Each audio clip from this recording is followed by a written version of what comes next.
Have a proposal that would force about a third of Hawaii's drivers to buy more auto insurance is advancing at the state legislature. As our Daryl Huff reports, some say that might force more people to drive without coverage.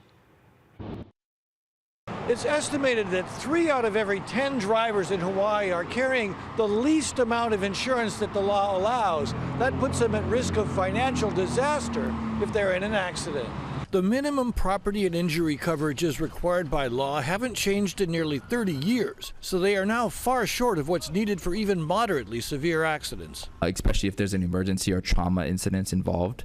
The current $20,000 in insurance often policy limits often pays for just a fraction of the damages caused and leaves the victim bearing the cost of their injuries. When costs go beyond those minimums, often you're going to end up with pretty significant bills or in pretty significant legal jeopardy. House Consumer Protection Chair Mark Nakashima says minimal coverage is also a risk for other drivers. If they are underinsured or uninsured, then I have to bear the burden of that as well. HB 1539 proposed raising the current $20,000 minimum coverage for injuries to $50,000 and up to $75,000 in 3 years. The minimum property damage coverage would rise from $10,000 to $20,000 and then $40,000.